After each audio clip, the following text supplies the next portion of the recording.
It's not a slippery slope. It's an immediate leap into a terrifying mechanism that we only see in totalitarian societies of attempting to gain control over what the social media platforms are allowing.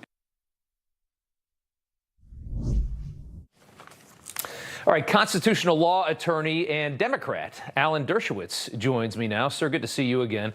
The ranking Democrat today at this hearing basically launched a war against any and all transparency. Here's a bit of how she sounded today. Take a listen.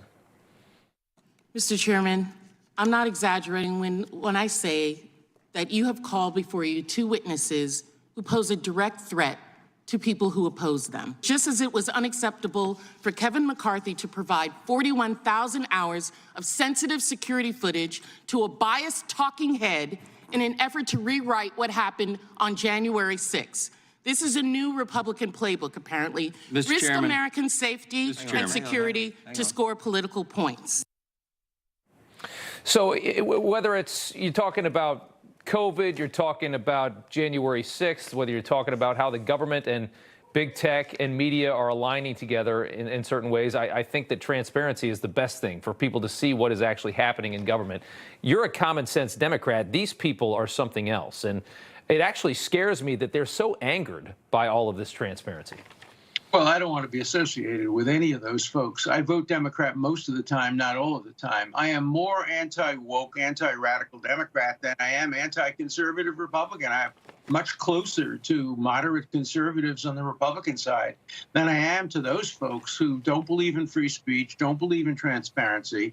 Free speech for me, but not for thee. You know, the idea of the government keeping secret all these videotapes of January 6th is so unconstitutional. I represent one of the young men, a law student, who was arrested for being in the Capitol. And we have found on these tapes evidence of his innocence, which the government was trying to suppress. Right. And so thank you, Congressman. Thank you, anybody who releases this material. The American public have the right to see it all and make their own judgment. I am not a supporter of what happened on January 6th. I'm not a supporter of the president's speech. I am a supporter of full transparency about everything. Well, when we talk about, I mean, it's, you know, we lay out all of this evidence of behavior between government, of what I think is a coordination between government, between tech companies who are all aligned by their ideological beliefs.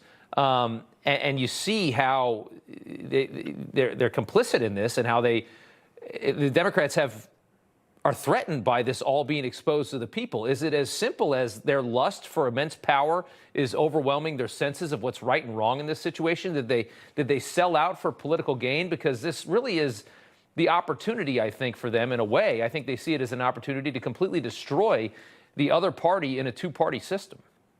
Well, that's the tragedy of America today. More people are interested in destroying the other party than they are in helping the United States. Look, I would have much preferred if these videotapes were turned over to CNN as well, because CNN probably wouldn't have played them or would have selectively played them the way the January 6th committee ran edited versions of the president's speech where they eliminated the words, "I want you to protest peacefully and patriotically." You know, censorship is rampant today, and full disclosure and full transparency is the only answer to this combination of private censorship and governmental censorship. The victims of this are the American people, who have a right to all the evidence and make our own decisions about what happened. And on the Twitter files specifically? On this, look, by all means, look, I'm very pleased that Twitter is under new ownership. I would hope that the new management will be as open and transparent. Look, the First Amendment was never a promise that everything is going to go smoothly. All of these media are misused. They promote racism, anti-Semitism, homophobia, all of that. But that's the risk that the framers of the First Amendment took, that the bad will come along with the good.